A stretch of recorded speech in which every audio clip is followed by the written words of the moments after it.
That's so lovely. And I'd love to talk to you a little bit about your experience of the Sustainable Fashion Collective and the Members Club. So what drew you to join initially?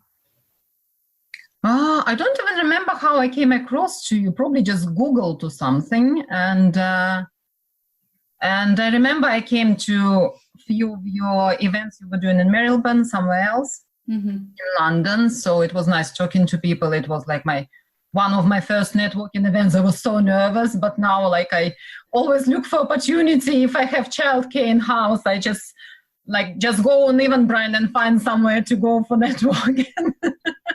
That's so good. Not enough people do it, so that's really great.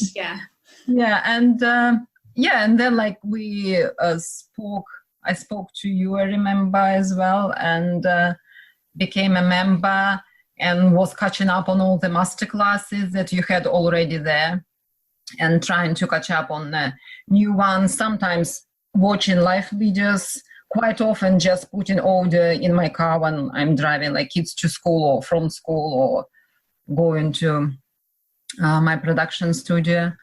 And it's, even like today I was looking through just to try to remember what I've already seen and what I need what is still on my list. And it's kind of, you watch it and then, your master classes or interviews or something, and then you can always go back and like have a look for some info or just refresh your memory or something. It's great. I think it's really like good value for money what you do here for designers and for startups and everything. It's one of the best sources, honestly.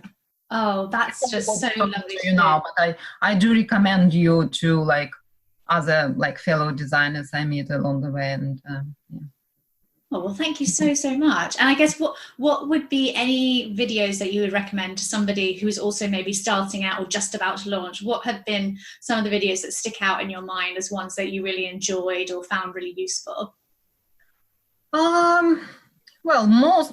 All of them is like have lots of info which is useful, but I think for startups it's probably branding or online presence or social media or financing or PR. I think these kind of things when you learn while you're establishing yourself, and you also have to come back when you already like launched and developing business further. There are always something to remember, to learn. Okay, brilliant. Well, finally, I would love to end on some words of wisdom. So what 3 pieces of advice would you give to other brands who are on the same journey? Oh gosh, that's unexpected. Well, I don't know. I feel I'm still a baby brand to give like wise advice to anyone, but probably just be honest with yourself and stick with your idea. If you want to build a business which you feel comfortable with, just don't compromise.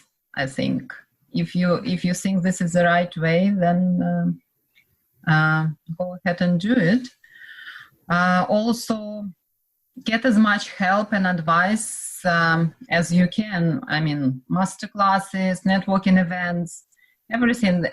Always like there will be any network event I went to, there will be, even if it's only one thing or only one new contact, it's always worth it. Because you cannot do it on your own. It's like, and generally people are very nice. They're always happy to give you advice or some information or something. And the third one I'm still working on it myself, just to be strict with yourself on timings, like, because you always have a never-ending list to tick, and you have to be very, very disciplined. So discipline, having a deadline for when you've got something finished, or as in strict as in don't let it take over your life? Well, that's another question actually, because like I have a family, I've got 2 kids. So for me also building sustainable business meant doing it like not having my family life around my business, but the other way around, fitting the business around my kids and family life, because it will be a disaster. My husband works long hours. If like kids are abandoned and I'm at my laptop and they're home, it doesn't not gonna work. And husband comes home like, I don't know, 9-10 p.m. and I cannot just sit on my laptop until 2 a.m. because I want to spend some time with him, even just like general chat or watching episode of something. This is quite sustainable to me as well. I agree. So yes. I'm being disciplined. While kids are at school, I try to do as much as I can. Obviously, I have to do some evenings or something here and then. But generally, trying to be, but I'm still working on it as well, trying to be very strict with time, and like if something has to be done, no procrastination or nothing allowed. Yes, those are great tips. So thank you so much. That's been absolutely wonderful and inspiring, and such a pleasure to talk to you, and can't wait to see what happens next. Me too. Thank you so much. Nice talking to you.